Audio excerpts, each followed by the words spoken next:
ఉన్నట్లయితే భద్రాద్రిలో car party seat అనేది ఖాళీగా కనిపిస్తా ఉంది. ఈసారి భద్రాచలంలో బీఆర్ఎస్ నుంచి పోటీ ఎవరెవరు ఉంటారనేది ఒక సస్పెన్షన్ గా మారింది. ఎందుకంటే ఒకప్పుడు కమ్యూనిస్ట్ పార్టీకి కంచుకోటుగా ఉంది భద్రాచలం అనేది. అది ఇప్పుడు 2018లో భద్రాచలంలో కాంగ్రెస్ అభ్యర్థి పోదెం వీరయ్య గెలుపొందారు. ప్రజెంట్ ఇప్పుడు బీఆర్ఎస్ అభ్యర్థి తెల్ల వెంకట్రావుపై పోదెం వీరయ్య విజయం సాధించారు. అయితే పెద్దగా ఉంటున్న తెల్ల వెంకట్రావు ఇప్పుడు ఇటీవల పొంగులేటి శ్రీనివాసరెడ్డి కాంగ్రెస్ పార్టీలో చేరిన తర్వాత ఆయనతో పాటు జంప్ అయ్యారు. సో ఇప్పుడు ఎవరికి అనేది సస్పెన్షన్ గా ఉంది ఇప్పుడు భద్రాచలంలో. దీని మీద పూర్తి అప్డేట్స్ మా భద్రాద్రి ప్రతినిధి నవీన్ లైవ్ లో ఉన్నారు. నవీన్, చెప్పండి. Thank you Varun. ఏదైతే దేశంగా ప్రసిద్ధిగాంచినటువంటి భద్రాచల దేవస్థానం ఉన్నటువంటి భద్రాచల నియోజకవర్గంలో ఇటు బీఆర్ఎస్ పార్టీ పరిస్థితి అత్యంత దయనీయంగా ఉందని కూడా చెప్పచ్చు. ముఖ్యంగా మనం చూసుకుంటే అంటే ఈ యొక్క భద్రాచలం నుంచి పోటీ చేయాలని ఇటు అనేక రాజకీయ పార్టీలు కావచ్చు, అదేవిధంగా అక్కడి నుంచి గెలుపొందాలని ఇటు అభ్యర్థులు కూడా పరితపిస్తూ ఉంటారు. కానీ భద్రాచలంలో చూసుకుంటే ఇటు దేశవ్యాప్త ఇది రాష్ట్రంగా ఉన్నటువంటి బీఆర్ఎస్ ఆశావాహులు అనేక మంది ఉన్న పరిస్థితులలో ఇటు భద్రాచలంలో పోటీ చేసేందుకు బీఆర్ఎస్ పార్టీకి సరైన నాయకుడు లేడని చెప్పొచ్చు. ముఖ్యంగా మనం చూసుకుంటే అన్ని నియోజకవర్గాల్లో అంటే గత రెండు పర్యాయాలు అధికారంలోకి వచ్చి ఇప్పుడు మూడోసారి కూడా మేము అధికారంలోకి వస్తామని అంటే వారు అధికార బీఆర్ఎస్ పార్టీకి భద్రాచలం నియోజకవర్గంలో పోటీ చేసేందుకు అభ్యర్థిగా కూడా మనకు తెలుస్తుంది. ముఖ్యంగా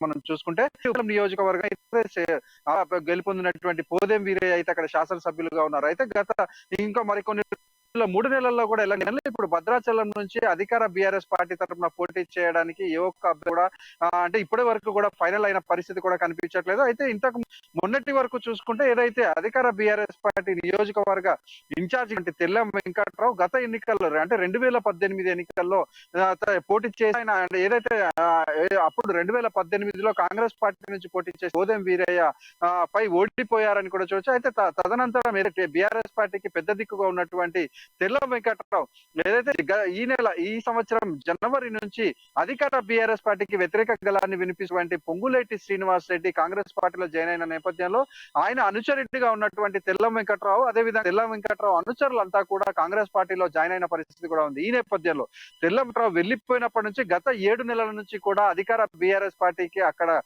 అంటే పోటీ చేసేందుకు అంటే పార్టీని నడిపించే ఒక నాయకత్వాలు ఏమైతే కనున్నట్లుగా కూడా చెప్పొచ్చు. దీని మొత్తానికి కూడా అక్కడ స్థానిక ఎంపీ అంటే పార్టీని పటిష్టం చేయలేదని అక్కడ స్థానిక ఎంపీ వైఫల్యంగా అయితే అటు పార్టీ అనుచరగణం అంతా కూడా భావిస్తున్న పరిస్థితి ఉంది. కానీ ఏదైతే ఇప్పుడు మనం చూస్తే అక్కడ పినపాక నియోజకవర్గ ఎమ్మెల్యే అదేవిధంగా ప్రభుత్వ విప్ రేగారావు గత కొన్ని నెలలుగా భద్రాచలం నుంచి అక్కడ ఒక గట్టి అభ్యర్థిని వ్యతిరేకం అయితే చేస్తున్నట్లుగా కూడా మనం చూడొచ్చు. కానీ ఎన్నికలుగా మరో 3 నెలలే ఉన్న పరిస్థితులలో ఇప్పుడు అక్కడ అంటే అక్కడ నుంచి అయితే ఒక అభ్యర్థి అయితే దొరకలేదని కూడా మనం చెప్పొచ్చు. అయితే ఇప్పుడు భద్ర నియోజకవర్గాన్ని తీసుకుంటే భద్రాచలం నియోజకవర్గం ఎస్టీ రీజన్ గా అయితే ఉన్నట్లుగా కూడా మనం చూడొచ్చు. అయితే అంతకుముందు ఏదైతే ఉమ్మడి రాష్ట్రంలో ఉన్న భద్రాచలం నియోజకవర్గం అన్ని నియోజకవర్గాల్లో కల్లా అతిపెద్ద నియోజకవర్గంగా కూడా మనం చెప్పొచ్చు. అయితే అనంతరం జరిగినటువంటి రాష్ట్ర విభజనలో అంటే మూడు అయితే ఇప్పుడు 3 ప్రాంతాలు అయితే ఆంధ్రాలో విలీనమైనట్లుగా కూడా చూడొచ్చు. అనంతరం ఏదైతే జిల్లాలు విడగొట్టినప్పుడు ఇప్పుడు భద్రాచలం నియోజకవర్గం నుంచి వెంకటాపురం వాజిడి ఈ రెండు కూడా ఇటు ములుగు నియోజకవర్గంలో కలిపడంలో ఇప్పుడు భద్రాచలం దుమ్ముగూడెం చెర్ల ఈ 3 మండలాలను కలిపి భద్రాచల నియోజకవర్గాన్ని ఏర్పాటు చేసినట్లుగా కూడా మనం చూడొచ్చు. అయితే ఈ యొక్క భద్రాచలానికి అధికార బీఆర్ఎస్ పార్టీ నుంచి పోటీ చేసేందుకు ఇప్పుడు ఏ ఒక్క అభ్యర్థి సరైన కూడా కనిపించట్లేదని చెప్పొచ్చు. ప్రస్తుతానికి భద్రాచల నియోజకవర్గ ఇన్ఛార్జిగా ఎమ్మెల్సీ బాలసాని లక్ష్మీనారాయణ ఉన్నాడు. ఆయన ఎమ్మెల్సీ బాలసాని లక్ష్మీనారాయణ భద్రాచలానికి అంటే భద్రాచలంలో ఉన్నటువంటి వెంకటాపురానికి సంబంధించి ఇప్పుడు బాలసాని లక్ష్మీనారాయణ సంబంధించి ఆయన కోటరీలో కూడా ఏ ఒక్క నాయకుడు కూడా ఇప్పుడు భద్రాచలం నుంచి పోటీ చేసేందుకు ముందుకైతే రాని పరిస్థితి. ఎందుకంటే ఇప్పుడు అక్కడ భద్రాచలం చూసుకుంటే ఇటు అంటే కాంగ్రెస్ పార్టీకి సంబంధించి అంటే ఇంతకు చూసుకుంటే వామపక్షాలకు సంబంధించి కంచుకోటగా ఉన్నటువంటి భద్రాచలం నియోజకవర్గం ఇప్పుడు కాంగ్రెస్ పార్టీ అయితే కంచుకోటగా మారిందని కూడా చెప్పొచ్చు. ముఖ్యంగా చూసుకుంటే ఇంతకు ముందు ఏదైతే రాష్ట్ర విభజనకు ముందు కూడా కాంగ్రెస్ పార్టీ అభ్యర్థి అక్కడ గెలుపు పరిస్థితి కూడా ఉంది. కానీ ఏదైతే రాష్ట్ర విభజన తర్వాత 2018లో ములుగు జిల్లా నుంచి అసెంబ్లీలో అడిగి పెట్టినటువంటి పోదెం వీరయ్య 2018 క్షణంలో ఈ యొక్క భద్రాచలం నుంచి పోటీ చేసేందుకు నామినేషన్ దాఖలు చేసిన నేపథ్యం అంటే గెలుపొందిన పరిస్థితి గెలుపొందడంతో అంతే అక్కడ ఉన్నటువంటి ప్రజలు నాయకులు కావచ్చు ఆశ్చర్యాలు అయితే మునిగిపోయినట్లుగా కూడా చూడొచ్చు. అంటే అక్కడ ఇప్పుడు కూడా ప్రస్తుతానికి భద్రాచలం అయితే కాంగ్రెస్ కంచుకోటగానే ఉన్నట్లుగా కూడా మనం చెప్పొచ్చు. అధికార బీఆర్ఎస్ పార్టీకి మింగుడు పడని విషయం ఏంటంటే ప్రతి ఒక్క నియోజకవర్గంలో కూడా అంటే సిట్టింగ్ ఎమ్మెల్యేని పక్కకు పెట్టినా కూడా సిట్టింగ్ ఎమ్మెల్యే కాకుండా మేమున్నామంటూ అంటే బారులు తీరుతున్న పరిస్థితులలో ఇప్పుడు ఇది భద్రాచలం నియోజకవర్గంలో చూసుకుంటే నాయకుడు కూడా అక్కడి నుంచి నేను ముందున్నానంటూ అయితే ఏ ఒక్క నాయకుడు కనిపించిన పరిస్థితి అయితే లేదు వరుణ్. రెడ్డితే నవీన్ చూసుకున్నట్లయితే ప్రతి పార్టీలో ఆ సేవకులు అనేవాళ్ళు ఎక్కువగా ఉంటారు. సో బీఆర్ఎస్ లో ఎంత సేవకులు ఉన్నారు అక్కడ, ఎందుకంటే బీఆర్ఎస్ ఫస్ట్ లిస్ట్ ఈ మంత్లో వచ్చింది కాబట్టి ఆ సేవకులు కూడా ఎక్కువ అయిపోయారు. సో బీఆర్ఎస్ ఆ సేవకులు ఎంతమంది ఉన్నారు, ఎవరెవరు ఉన్నారు, ప్రజల్లో ఎవరెవరు మమేకం అవుతున్నారు, ఎవరు వాళ్ళ పేర్లు ఏమన్నా లిస్ట్ ఏమన్నా వస్తుందా?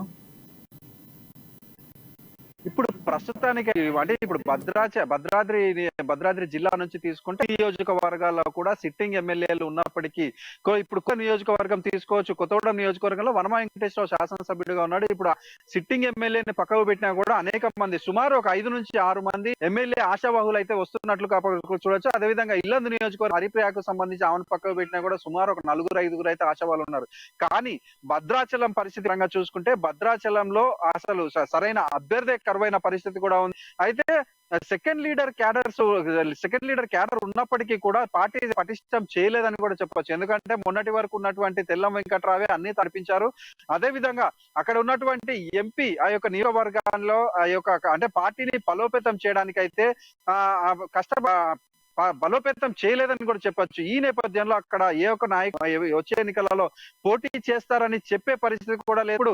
ఇటు చూసుకుంటే మనం అధిష్టానానికి కూడా భద్రాచలం నుంచి ఎవరిని నిల్చోబెట్టాలని ఒక స్పష్టమైనటువంటి స్పష్టత రాలేదని చెప్పొచ్చు.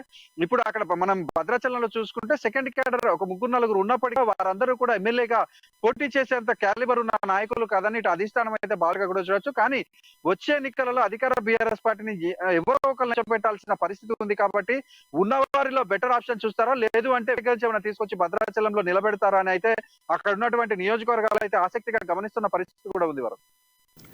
నవీన్, అంటే కమ్యూనిస్ట్ పార్టీకి భద్రాచలం అనేది కంచు కొట్టుకుంది. బట్ ఇప్పుడు ఎందుకు భద్రాచలంలో ఆ కమ్యూనిస్ట్ పార్టీ నీరు కారిపోవటానికి కారణాలు ఏంటి, అసలు కారకులు ఎవరు, ఏమన్నా ముఖ్య కారణాలు ఏమైనా ఇస్తున్నాయా?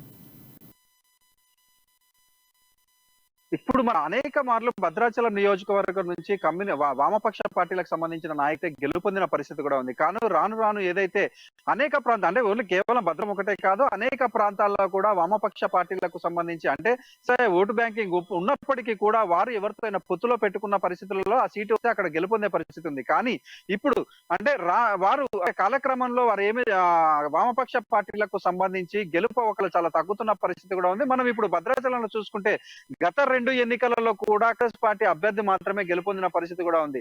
అంటే వామపక్ష పార్టీకి సంబంధించి ఓట్ బ్యాంకింగ్ పదిలంగా ఉన్నప్పటికీ కొంతమంది చేపట్టి అక్కడైతే ఓట్లని క్యాష్ చేసుకోలేకపోతున్న పరిస్థితి కూడా ఉంది. అదే విధంగా ఇప్పుడు వచ్చే ఎన్నికలలో కూడా వామపక్ష పార్టీ అక్కడ ఎవరు నిల్చుంటారు అనే ఒక సందిగ్ధం కూడా ఉన్న పరిస్థితి కూడా ఉంది. అయితే ఇప్పుడు లెఫ్ట్ పార్టీలు అంటే గత కొన్ని ఎన్నికల నుంచి కూడా వారు ఏదో ఒక పార్టీ తోటే ముందుకు వెళ్తున్నారు తప్ప అంటే ఇండిపెండెంట్ గా పోతున్న లేదు. అంటే ఈ ఎన్నికలలో కూడా వీరు కాంగ్రెస్ తోటి జత కడతారని నానుడి ఉన్న నేపథ్యంలో వచ్చే ఎన్నికలలో అయితే అక్కడ కాంగ్రెస్ పార్టీ అభ్యర్థి అంటే పోదెం వీరయ్య ఖచ్చితంగా పోటీ చేస్తే గెలుస్తారని కూడా తెలుస్తుంది. అదే విధంగా ఇప్పుడు అంటే మనం తీసుకుంటే అదే బీఆర్ఎస్ పార్టీకి అయితే అక్కడ అంటే అభ్యర్థి లేకపోవడం అనేది ఆందోళనకర పరిస్థితి కూడా ఉంది. అయితే వచ్చే ఎన్నికలలో అక్కడ భద్రాచలం నియోజకవర్గం నుంచి చూసుకుంటే అసలు అభ్యర్థి ఎవరు పోటీ చేస్తారో అసలు గెలుపులు ఎలా ఉంటాయి అనేది అసలు అభ్యర్థిని ఫైనల్ చేసినాకనే తెలుస్తుంది. అయితే ఈ వచ్చే ఎన్నికల్లో లెఫ్ట్ పార్టీలకు సంబంధించి వీరు అంటే ఎవరికి మద్దతు ఇస్తే అక్కడ వారికి అయితే గెలుపు అవకాశం కూడా ఉంది వారు.